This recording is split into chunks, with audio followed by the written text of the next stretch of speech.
오늘 말씀은 사무엘상 12장입니다. 19절부터 25절까지에 있는 말씀 보도록 하겠습니다. 제목 한번 읽어볼까요? 시작. 사무엘의 마지막 권면 이라는 제목으로 여러분들과 함께 말씀 나누려고 합니다. 인터넷에 보니까요 남자와 여자의 수명 차이를 보여주는 그래프가 있더라고요. 남자가 더 오래 살까요? 여자가 더 오래 살까요? 몇 년 더 오래 사는지 아십니까? 대충 평균 잡으니까 5년에서 9년 정도 여자가 오래 산대요. 좋겠습니다. 오래 사셔서. 그래서 아니 왜 여자가 오래 살지? 이래가지고 인터넷에 알아보니까 아니 재밌는 얘기가 있어요. 왜 여자가 오래 사느냐? 남자들이요 죽을 짓을 해요. 그냥 곱게 살면 되는데 죽을 짓을 하면서 사니까 인터넷에 뭐가 있냐면 남자들의 유언에 대한 랭킹이 있어요. 남자들이 죽기 전에 무슨 얘기를 제일 많이 하느냐 이런 얘기예요. 보니까 뭐라고 되어 있냐면 이런 말을 합니다.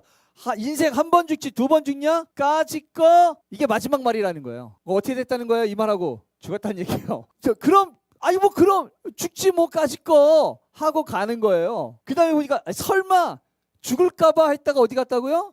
죽었다고요. 그러니까 이런 얘기인 거예요. 그래서 보니까 인터넷에 어떤 얘기 들으냐면 그 랭킹 2위 1위 이렇게 보니까요 늦어요. 자, 죽기보다 더 하겠냐 하고 위험한 짓 하다 어디 가요? 네, 저 나라 가는 거예요.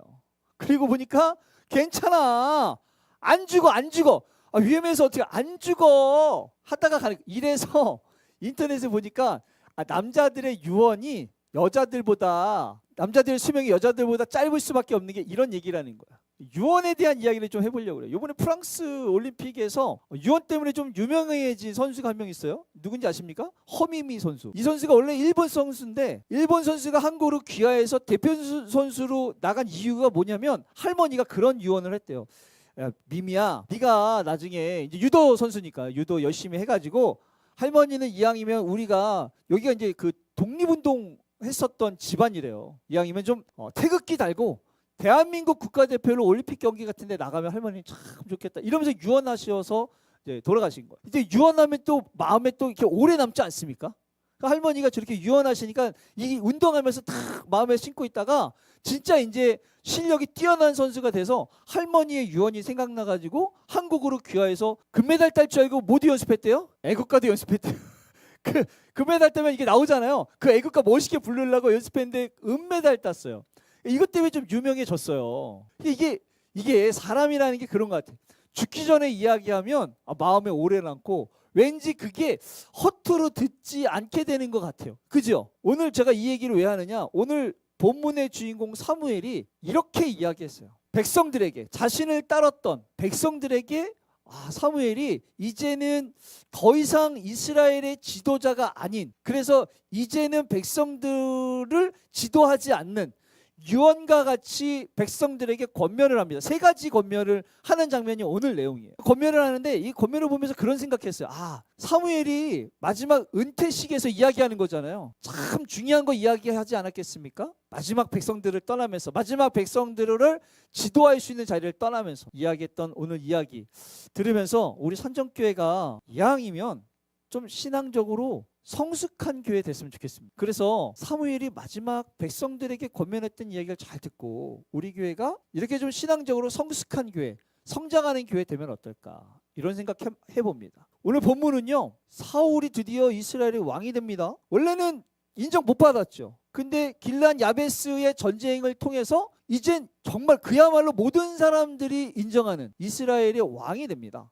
그러니까 사무엘이 이제 더 이상 왕이 따로 있는데 본인이 선지자로서 사사로서 활동하기가 이제는 좀 그런 거예요. 그래서 왕이 있으니까 나는 이제 본연의 자리로 돌아가겠다 라고 하면서 백성들에게 선지자로 사사로 마지막 권면하는 이야기입니다. 그러면서 세 가지를 권면하는데 첫 번째가 뭐냐면 오늘 본문을 보니까 20절이에요. 20절에 이렇게 이야기합니다. 사무엘이 백성에게 이르되 두려워하지 말라. 너희가 과연 이 모든 악을 행하였으나 왕을 세웠다는 얘기죠. 모든 악을 행하였으나 여호와를 따르는 데에서는 돌아서지 말라. 돌아서지 말라라고 하는 게 무슨 얘기냐면 도로를 보면 유턴하는 데 있죠. 가다가 돌아서는 거예요. 그죠? 여러분 우리가 하나님 앞에 주님을 따르다가 돌아서는 거예요. 잘 가다가. 왜 돌아섭니까? 언제 돌아서요 우리? 보통 생각해보면 언제 돌아서느냐? 우리가 하나님을 따르다가 하나님의 일을 감당하다가 하나님의 뜻을 쫓다가 우리가 상처받으면 돌아서요. 우리가 잘 따르다가 우리가 힘들어지고 지치면 돌아서요. 우리가 그러면 따르다가 나 이제 그만할래 이러고 돌아서서 가는 거예요. 엘리야가 그랬잖아요. 엘리야가 여러분, 엘리야가 하나님을 정말 목숨 걸고 섬겼어요. 이세벨이 당시에 하나님을 쫓는 하나님의 제사장들을 다 때려 죽이는데도 눈 하나 깜짝하지 않고 850명과 누가 신이 진짜 신이냐 막 덤비지 않았습니까? 근데 로뎀나무에서 돌아서죠. 하나님, 나 이제 못 해먹겠습니다. 나 이제 그만할래요. 돌아서는 거예요. 왜? 지친 거예요. 지친 거라고. 아니, 이렇게 노력해도 소용없고 이렇게 열심히 했는데도 나라 바뀌지 않고 내가 목숨 걸고 덤볐는데도 결국 돌아오는 거는 이세벨이 나 죽이겠다 하니, 아니 열심히 하고 내가 최선을 다하고 내가 하나님을 위해서 싸우면 싸울수록 나라가 좋아져야 되는데 되려 자신을 죽이겠다는 협박만 커지니까 할 맛 나요, 안 나요? 안 나죠. 고생하고 열심히 해서 노력하면 그거에 대한 보상을 받고 싶은 게 우리잖아. 근데 이게 어느 순간 하다가 나중에 보상이 없고 달라지는 게 없고 문제가 더 커지는 것 같으면 마음이 지쳐. 그러니까 안 하겠다는 거예요. 그래서 엘리야도 이래서 돌아서는 거죠. 하나님, 저 못하겠어요 라고 하니까 하나님께서 까마귀를 통해 위로하십니다. 엘리야 왜 그래? 먹을 걸 주면서. 뭐라고 말씀하시느냐? 이렇게 말씀하시는 거예요. 어루만지면서 이르되 네가 일어나라. 야, 너 가야 될 길이 있잖아. 하나님을 위해서 해야 될 일 있잖아. 사명이 있잖아. 돌아서지 말고 그래도 가자는 거예요. 여러분, 이렇게 우리가 하나님을 따르다가 돌아서는 일들이 엘리야처럼 있습니다. 엘리야만 그런 건 아니죠. 사실 요나도요, 정확하게 하나님께서 부르시기 전에 어떤 일을 했는지는 성경에 나와 있진 않아요. 근데 생뚱맞게 갑자기 하나님께서 요나에게 말씀하십니다. 야, 요나야, 너 니느웨에 가서 복음을 전해라. 회개하라고. 여러분, 아무 관계 없는데 어느 날 갑자기 나타나서 요나한테 이렇게 얘기하면 요나가 듣겠습니까? 평상시에 어떤 관계가 있겠죠. 어떤 관계가 있었던 거야. 그러니까 나타나고 요나도 그 얘기 듣고 가든 말든 하지. 아니, 어느 날 갑자기 나타났겠어요? 여기 성경에 나와 있지 않지만 그 전에 관계가 있었겠죠. 할만하니까 하나님께서 부르셨겠죠. 근데 당시에 아시리아라고 하는 나라가 아주 악독했어요. 아주 못된 사람들이었다고. 사람들을 그렇게 잔인하게 했다고요. 아시리아의 문화가 원래 그래. 메소포타미아 문화가 아주 사람들을 악독하게 하는 문화가 있어. 그러니까 그렇게 악한 사람들이 잘 되는 거, 회개하고 구원받는 거 보고 싶어요? 안 보고 싶어요? 망했으면 좋겠어요? 회개해가지고 잘 먹고 잘 살았으면 좋겠어요? 어떤 마음이에요? 아니, 못된 짓 많이 했다고. 근데 못된 짓 많이 한 사람들한테 하나님께서 요나야 거기 가서 회개하라고 해. 회개하면 구원받을 텐데, 이왕이면 쟤네들이 악독한 짓 많이 했으니까 벌 받길 바래요? 구원받길 바래요? 그러니까 요나가 싫은 거야. 돌아서는 게요, 힘들어서도 돌아서지만 하기 싫어도 돌아서요. 그래서 우리가 가끔 누구는 용서하고 싶지 않고, 누구를 위해선 기도하고 싶지 않고, 누구는 내가 함께하고 싶지 않고, 누구는 내가 같이 가고 싶지 않고, 내가 누구는 그래서 하나님의 일을 해야 되는데도 돌아설 때가 왕왕 있죠. 누구는 안 된다는 거야. 누구는 싫어서 이래서 돌아선다는 겁니다. 그래서 지금 사무엘이 이야기하는 거예요. 여호와를 따르는 길을 돌아서지 말고 니네들이 너희의 마음을 다해서 여호와를 섬기라는 거예요. 여호와를 어떻게 섬기라고요? 마음을 다해서. 여러분, 우리가 하나님 앞에 하나님을 섬기는 것도요, 여러 가지 방식으로 섬길 수 있습니다. 특히 어떻게 섬길 수 있느냐? 대체적으로 보면 의무감으로 하나님을 섬길 수 있어요. 그죠?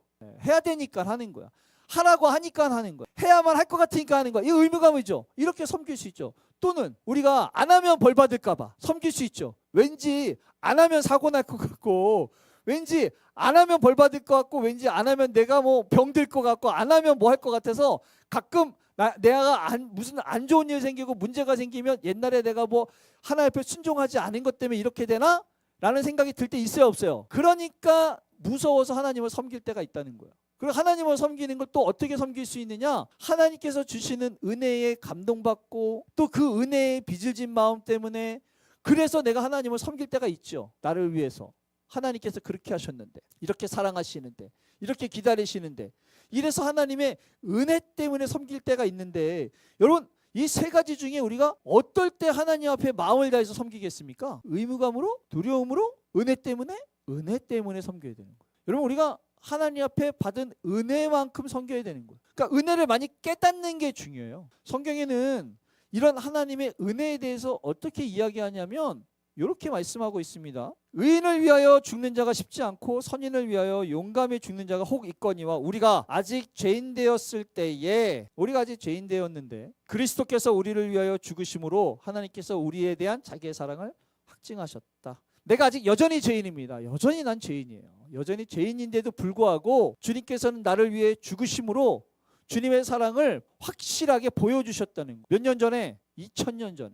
여러분 믿으십니까? 이거보다 더 큰 은혜 있어요, 없어요? 이거를 깨닫고 이걸 위해서 본인의 그 하나밖에 없는 아들 예수 그리스도를 우리를 위해 죽게 하신 그 예수님의 사랑을 우리가 깨닫고 이거에 대한 빚을 진 마음을 우리가 늘 하나님 앞에 갖고 이 마음 때문에 우리가 이 빚을 진 마음 때문에 이 빚을 갚으려고 하는 정말 그렇게 하나님을 섬긴다면 마음을 다해서 섬기게 되지 않겠습니까? 근데 이 마음을 우리가 하나님 앞에 제대로 갖고 있기가 이 마음을 지키고 있기가 쉽지 않아요. 그러니까 자꾸 까먹어. 그래서 어떻게 되느냐면 이렇게 되는 거야. 하나님께서는 나를 위해서 나를 살리기 위해서 이렇게 죄 많고 이렇게 부족하고 이렇게 정말 벌레만도 못한 나를 위해 당신의 하나밖에 없는 아들을 죽게 하셨는데 그걸 우리가 잊어버리니까는 시시때때로 하나님 나에게 이거 주세요, 저거 주세요, 은혜 주세요, 뭐 해주세요, 응답해 주세요, 문제 해결해 주세요, 뭐 이런 거 얘기하는 거예요 우리가. 근데 하나님께서는 뭐라 그러냐면 야 내가 너 살리기 위해서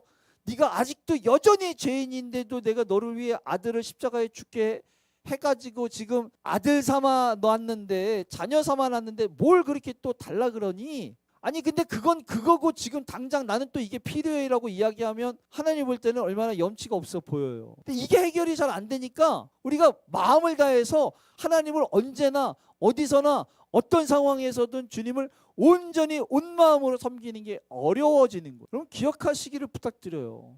이미 저희들은 하나님 앞에 받을 은혜를 다 받았습니다. 할렐루야. 이미 우리가 평생 받아야 될 은혜를 우리를 위해서 여전히 우리가 죄인인데도 불구하고 우리를 위해 예수님이 십자가에 죽으신 사건으로 인해 받아야 될 은혜를 우리가 다 받았어. 바울이 내가 지금 내가 이 가시만 없으면 내가 더 잘 살 수 있을 것 같은데 이 문제만 해결되면 내가 더 잘 살 수 있을 것 같은데 내가 이것 때문에 하나님 앞에 은혜를 받으면 내가 더 잘 살 수 있을 것 같은데 라고 하나님 앞에 기도를 그렇게 열심히 했는데 하나님께서 뭐라고 말씀하시느냐? 네 은혜가 내게 족하다.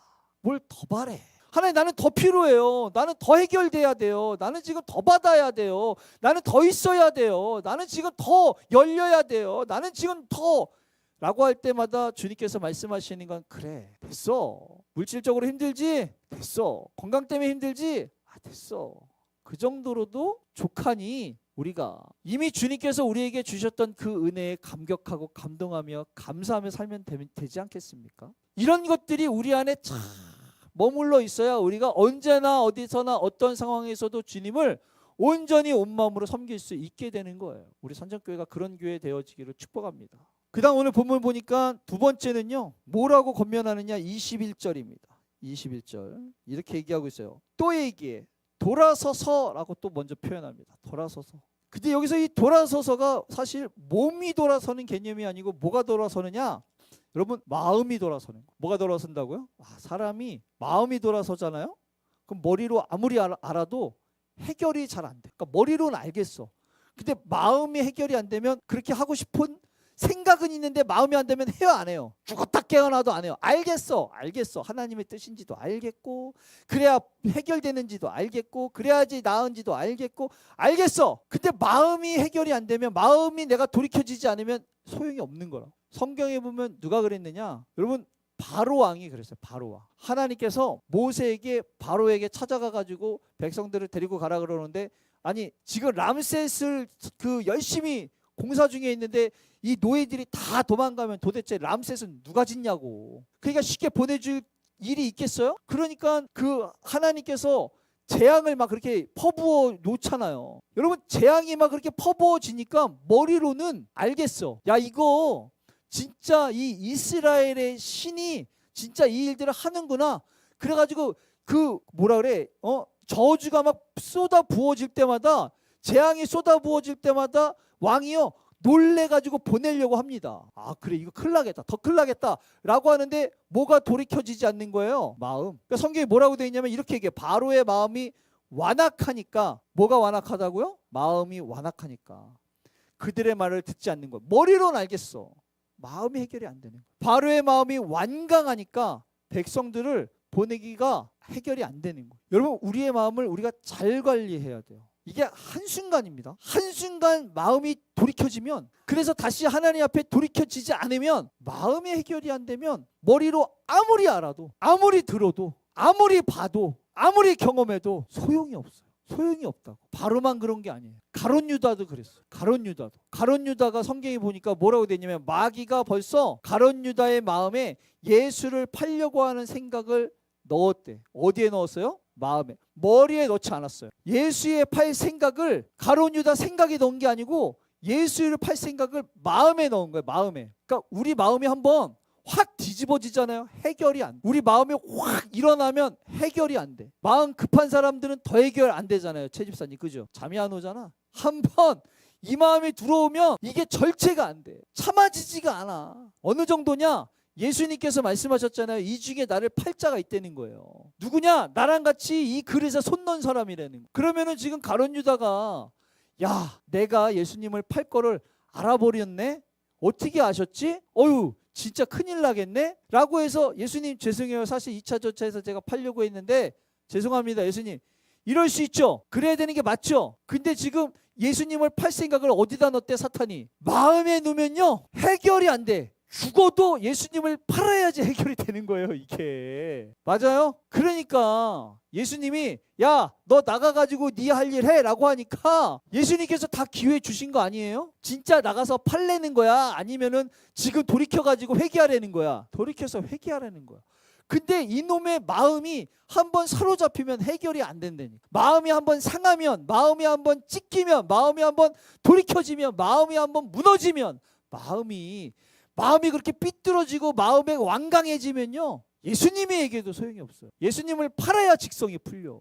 나중에 설령 후회하고 나중에 눈물 흘리면서 나중에 뒤집어진다 하더라도 일단 마음이 뒤집어지면 아무튼 간에 예수님을 팔아야 직성이 풀리지 해결이 안 되는 거예요. 그걸 아니까 사탄이 그 생각을 어디다 넣는다고? 마음에다. 그래서 오늘 사무엘이 얘기하는 거예요. 마음을 돌아서서, 이 마음이 돌아서서, 니네들이 마음이 돌아서면요 헛된 거 알아. 유익하지 않은 것도 알아. 그렇게 하면 안 되는 거 안다고. 근데 이게 마음이 한번 돌아서니까 헛된 것도 알고 유익하지 않은 것도 아는데 알고도 가요. 알고도 가는 게 우리들이라는 거. 이런 게 너무 많아. 그래서 사무엘이 얘기하는 거야. 마음이 돌아서 가지고 헛된 것 따르지 말라. 마음을 관리 잘하라고. 마음이 돌아서지 않게 조심하라고. 로마서에는 이런 말씀이 있습니다. 12장에 너희는 이 세대를 본받지 말고 오직 마음을 새롭게 함으로 변화를 받아서 하나님의 선하시고 기뻐하시고 온전한 뜻이 무엇인지 분별하도록 하라. 여러분 우리의 마음이 온전한 마음이 아닙니다. 언제든지 우리의 마음에 사단이 그 생각을 넣을 수 있고 언제든지 우리의 마음은 지쳐서 상처받아서 두려워서 삐져서 여러 가지 이유로 우리의 마음을 언제든지 돌아설 수 있으니 돌아서면 우리가 유익하지 않은 거 알아도 헛된 건지 알아도 우리는 하나님께 다시 돌이켜지지가 않아. 그래서 우리는 항상 분별하면서 살려고 애써야 되는 거예요. 언제나 우리가 이 길이 맞는지 살얼음판 걷듯이 두드리면서 가는 거예요. 그래서 뭐라 그래요? 이 세대를 본받지 말라는 거예요. 다 그러니까 우리도 그러고 싶잖아. 왜 나만 이렇게 살아야 돼? 이 세대들처럼 살고 싶지. 근데 그러지 말라는 거예요. 그래서 우리가 변화받아서 성장해가지고 하나님께서 기뻐하시고 하나님의 온전한 뜻이 무엇인지 분별하면서 살려고 애쓰지 않으면 어느덧 우리도 힘들고 지치면 우리도 어느덧 내 마음이 뒤집어지면 그냥 헛되고 유익하지 않은 것을 그냥 따라가는 사람들이 되는 겁니다. 정신 바짝 차리면서 사는 저희들 됐으면 좋겠어요. 사무엘이 떠나면서 이 이야기한 거예요. 그리고 여러분들에게 마지막으로 드리고 싶은 말씀은 바로 이 말씀이에요. 사무엘이 얘기합니다. 23절 나는 너희를 위하여 기도하기를 쉬는 죄를 이라고 이야기하고 있어요. 기도를 쉬는 것이 죄라고 얘기하고 있어요. 여러분 기도하는 것을 쉬는 게 죄입니까? 십계명에 나와 있어요? 너희는 항상 기도하라. 십계명에 나와 있어요? 기도를 쉬는 게 죄예요? 어떻게 생각하세요? 죄예요? 아니에요? 죄는 아니에요? 항상 기도하라. 이것이 너희를 향한 하나님의 뜻이니라. 그래서 항상 기도하지 않으면 죄예요? 항상 기도하지 않으면 죄야? 죄는 아니지만 뭔가 조금 찝찝해? 여러분 그런 거 아세요? 어떤 것을 만약에 다 하지 않으면 그것을 담당하는 누군가는 그게 죄가 될 수 있습니다. 맞죠? 여러분 우리가 교통이 혼잡하다고 가가지고 교통을 정리하지 않는다고 우리가 죄입니까? 교통경찰은 죄죠. 그거 담당자야. 죄죠. 우리가 밤에 나라 지키지 않고 경계 쓰지 않는다고 우리가 죄입니까? 근데 군인이 경계해야 되는 군인이 그거 경계하지 않으면 죄예요, 아니에요? 죄죠. 그래 이런 것 때문에 이런 책임을 다하지 않는 문제들 때문에 가끔 뉴스에 나와서 청문회 해가지고 막 얘기하는 거 아니에요? 그거 왜 안 하셨냐고 그거. 근데 그걸 다 해야 돼요? 누가 해야 되느냐면 그걸 맡은 사람들은 해야 되는 거예요. 그걸 다 하지 않으면 그게 죄입니다. 사무엘은 지금 자기가 기도를 쉬는 것에 대해서 죄라고 얘기한 것은 기도가 사명이라고 이야기하는 거예요. 그러니까 다른 사람은 죄가 아닐지 몰라도 누구는 죄예요? 사무엘은. 왜? 기도가 사명이니까. 그래서 표현하는 거예요. 나는 하나님 앞에 기도가 사명이니 내가 기도 쉬는 것에 대해서 나는 죄라고 얘기하는데 특별히 뭐라고 얘기했냐면 이렇게 얘기하고 있어요. 내가 너희를 위하여. 그러니까 자기를 위해서 기도하는 게 아닌 거예요. 누구를 위하여? 너희를 위하여. 저는 우리 선정교회가 이런 교회 됐으면 좋겠어요. 이 시대와 이 세대들을 위해서 기도하는 것을 쉴 때 우리 선정교회는 이것이 죄라고 하나님께서 말씀하시는 교회 됐으면 좋겠습니다. 저희 교회가 도봉지방을 섬기고 서울연회를 섬기는 것, 만약에 우리가 도봉지방을 섬기지 않으면 우리 교회 죄입니까? 아니 이 시대에 교회 하나 부흥시키는 것도 힘든 시대 아니에요? 맞아요, 안 맞아요? 우리가 서울연회를 위해서 기도하지 않고 서울연회를 위해서 헌신하지 않으면 우리 교회 죄입니까? 왜 우리 교회가 도봉지방을 위해서 헌신하지 않고 서울연회를 위해서 헌신하지 않으면 우리 교회는 왜 죄야? 왜냐하면 작년부터 하나님께서 우리에게 부탁하셨거든요. 서울연회를 위해서 기도하게 하셨고 도봉지방을 위해서 기도하게 하셨잖아요. 하나님 우리 교회가 부흥됐으면 좋겠습니다. 왜 니네 교회 부흥됐으면 좋겠는데 그러게요. 하나님께서 우리 교회를 부흥시키려면 이유가 있을 것 같은데 제 안에 주신 마음이 뭐였냐면 우리 산정교회는 산정교회를 위한 부흥이 아니라 우리 산정교회의 부흥이 도봉지방의 회복과 서울연회의 회복을 위해서 하나님께서 부흥시켜주겠다라는 마음을 주셔가지고 작년에 그렇게 이야기하지 않았습니까? 그러니까 우리 교회가 작년부터 도봉지방을 섬기겠다고 기도하면서 준비했던 거 아니에요? 그래서 10월 13일 날 우리 연합예배 드린다고 했잖아요. 누군가는 그럴 수 있어요. 왜 굳이 그렇게 하냐고. 니네 교회 열심히 해, 니네 교회.